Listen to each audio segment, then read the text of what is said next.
चलिए स्वागत है। तो आज हम लोग एक छोटे से वीडियो में कांग्रेस में गरम दल और नरम दल से संबंधित कुछ महत्वपूर्ण प्रश्न को देखेंगे वन लाइनर के रूप में।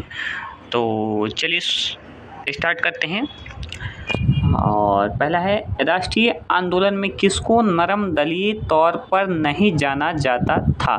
तो कहीं ना कहीं बाल गंगाधर तिलक जो हैं इनको नरम दल के ये नहीं थे, ये गरम दल से संबंधित थे।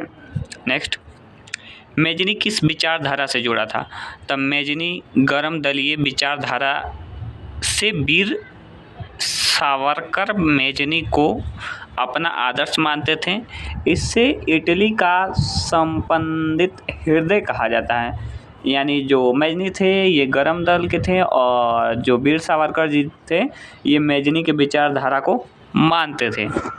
3 नंबर, महात्मा गांधी के साथ मुसलमानों में से किसने बाल गंगाधर तिलक की अर्थी उठाई थी? तो शौकत अली। और बाल गंगाधर तिलक की मृत्यु कब हुई थी? तो 1920 ईस्वी में 1920 ईस्वी में इनकी मृत्यु हो गई थी।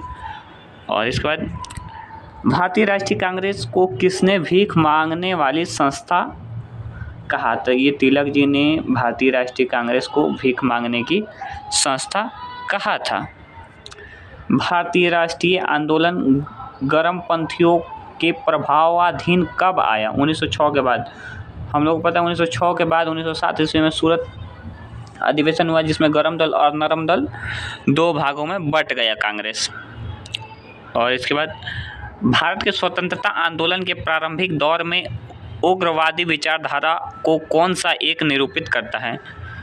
तो संवैधानिक साधनों एवं याचिकाओं के स्थान पर आक्रामक साधनों से स्वशासन प्राप्त करना, मतलब स्वशासन प्राप्त करने के लिए आक्रामक रवैया को अपनाना, और इन्हीं को कहीं ना कहीं इंडिकेट करता है। और इसके बाद 7वां, बीजी तिलक यानी बाल गंगाधर तिलक को सजा के पश्चात किसने दया की वकालत की थी और कहा था कि संस्कृत के एक विद्वान के रूप में तिलक मेरी दिलचस्पी है?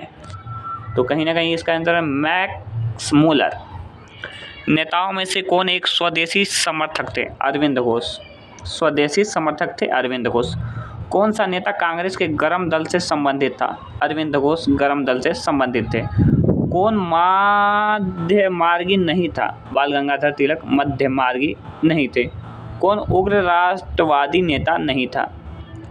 जी.के. गोखले, महात्मा गांधी के जो गुरु थे वही हैं, और ये उग्रवादी नहीं थे, ये नरम दल से संबंधित थे। कौन उग्र राष्ट्रवाद के उल्लेखनीय नेताओं में से नहीं था? तो गोपाल कृष्ण गोखले। किसे भारतीय अशांति के जनक के रूप में जाना जाता है? तो लोकमान्य तिलक या बाल गंगाधर तिलक, कुछ भी कह सकते हैं। किसने महाराष्ट्र के गणपति उत्सव को ऐसा कायाकल्प किया कि वह एक राष्ट्रीय उत्सव हो गया और उसका स्वरूप राजनीतिक हो गया? बाल गंगाधर तिलक। और जो गणपति महोत्सव है कब से प्रारंभ हुआ है? 1893 ईस्वी से। 1893 ईस्वी से। और किसके द्वारा शुरू किया गया है? तो बाल गंगाधर तिलक के द्वारा। किसने भारतीय राष्ट्रीय कांग्रेस पर प्रार्थना, याचना तथा विरोध की राजनीति करने का आरोप लगाया? तो बाल गंगाधर तिलक, इन्होंने कांग्रेस पे प्रार्थना, याचना और विरोध की राजनीति करने का आरोप लगाया था। किसने कहा था कि तिलक भारतीय अशांति के जनक हैं? तो वैलेंटाइन चिरोल जो हैं इन्होंने कहा था कि बाल गंगाधर तिलक भारतीय अशांति के जनक है।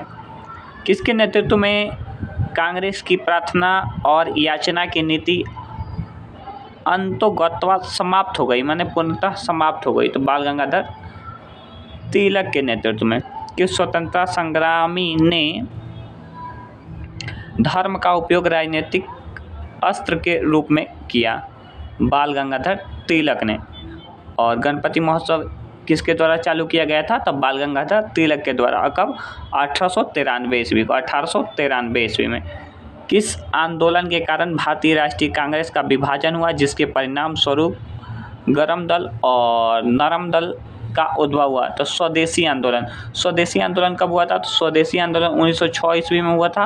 और इसके बाद 1907 ईस्वी में कांग्रेस का विभाजन हो जाता है गरम दल और नरम दल, और कब होता है तो 1907 ईस्वी में होता है। कांग्रेस की नरम दल के नेताओं की आंदोलन की पद्धति क्या थी? राजा वामबद्ध आंदोलन। अधिकतर नरमपंथी नेता किस क्षेत्र से थे? तो नरमपंथी जो नेता लोग थे कहीं ना कहीं शहरी क्षेत्र से बिलोंग करते थे। अरे ऐसे भी गांव वाले लोग का खून ज़्यादा गर्म होता है ना भैया, तो समझना चाहिए। 1908 में 6 वर्ष के कारावास की सज़ा स्वतंत्रता संग्राम की किस उग्रवादी नेता को दी गई थी? तो बाल गंगाधर तिलक को 1908 ईस्वी में 6 वर्ष का सज़ा दिया गया था, कारावास दिया गया था। शेर ए पंजाब के नाम से कौन मशहूर थे? तो लाला लाजपत राय, लाला लाजपत राय। और जैसा कि हम लोग को पता है साइमन कमीशन के विरोध में सन 1927 ईस्वी में इन पे लाठीचार्ज किया गया था और लाठीचार्ज के बाद इनकी मृत्यु हो गई थी। उग्रवादी नेताओं में प्रमुख थे। उग्रवादी नेताओं में दादा भाई नौरोजी, MG रनाडे, महादेव गोविंद रनाडे, फिरोज शाह मेहता, सुरेंद्र नाथ बनर्जी। ये लोग जो थे कहीं ना कहीं गरम दल उदारवादी नेताओं में प्रमुख थे। ये उदारवादी थे यानी नरम दल से संबंधित थे। और गरम दल यदि हम लोग देखेंगे तो गरम दल से राष्ट्रीय कांग्रेस के अंदर के सदस्यों में मतभेद के कारण उपजा एक धारा था जिसके नेता लाला लाजपत राय, बाल गंगाधर तिलक और बिपिन चंद्र पाल थे। तो गरम दल से ये 3 लोग काफ़ी प्रचलित और इनका चर्चा हमेशा देखने को मिला है। तो एक छोटे से वीडियो में हमने गरम दल और नरम दल को देखने का प्रयास किया, और ये आप लोगों को कैसा लगा कमेंट करके ज़रूर बताइएगा। और यदि ज़रूरी लगे तो आप मुझे बताइए, ऐसा वीडियो मैं फिर से बनाऊंगा नेक्स्ट टॉपिक पे। तब तक के लिए धन्यवाद, थैंक यू।